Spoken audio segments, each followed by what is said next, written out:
Une nouvelle galerie voit le jour sur la rue Ontario, la galerie Cazot, qui vient tout juste d'y aménager. Et pour nous raconter un peu cette ouverture et ce nouvel emplacement pour les arts visuels à Montréal, en plein cœur de Montréal, il y a Emmanuel Cazot. Bonjour Emmanuel. OSM. Il est accompagné du professeur Normand Cornette, qui est un expert en choses des arts visuels. Et j'aimerais d'abord, dans un premier temps, peut-être, Emmanuel, que vous me racontiez cette aventure du déménagement en deux mots. Bien sûr, bien sûr. En fait, la galerie est installée depuis presque 5 ans, originalement sur la rue Sherbrooke, au coin de Crescent, près de Bishop, près du Musée des Beaux-Arts. Ouais. Et j'étais à la recherche d'un local plus grand et par un concours de circonstances, un hasard, j'ai eu l'occasion d'acheter le premier local du restaurant Le Mousseau. Donc, il y avait déjà près de 10 ans, ils ont démarré le restaurant ici et ils ont agrandi le local à côté. Et là, maintenant, ils reviennent qu'avec le local, le D'accord. deuxième local, dans le fond, l'agrandissement qu'il y avait. Donc, le Donc, 10-23 Ontario Est, au coin d'Amherst, est maintenant une galerie exactement. de première qualité, là, de grand ordre, selon vous. Oui, C'est, oui, hein, oui.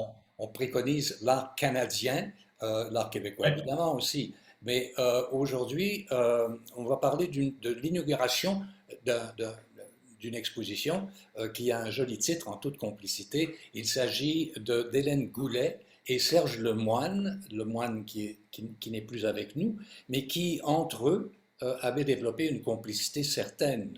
Docteur Cornette. Oui, d'abord, la galerie est très très bien située quand on parle de l'histoire de l'art, spécifiquement l'art contemporain au Québec, puisque quand on dit Mousseau, évidemment, on pense à Jean-Paul Mousseau, signataire du Refus global, que Serge Lemoine admirait beaucoup le Refus global d'ailleurs. Hommage à Pierre Gauvreau, hommage à Claude Gauvreau, hommage à François Sullivan, qui est toujours avec nous. Et je crois qu'il importe de rappeler de situer Serge Lemoine dans l'histoire du Québec.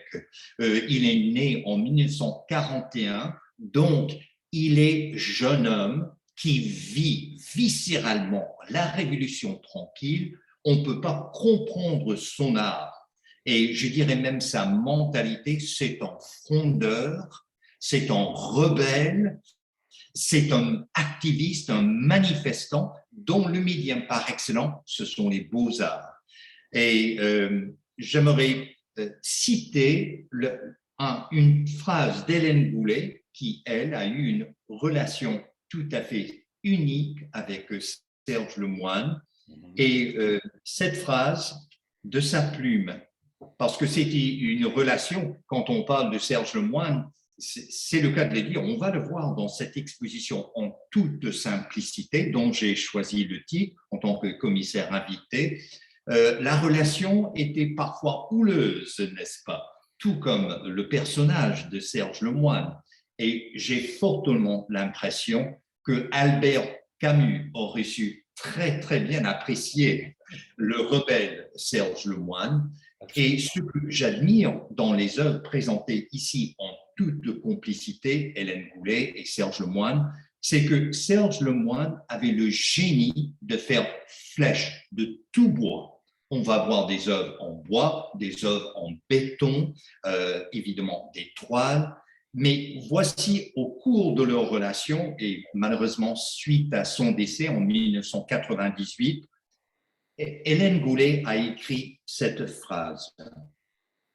Lorsque les relations humaines se compliquent, il faut que je les refasse en images pour mieux voir.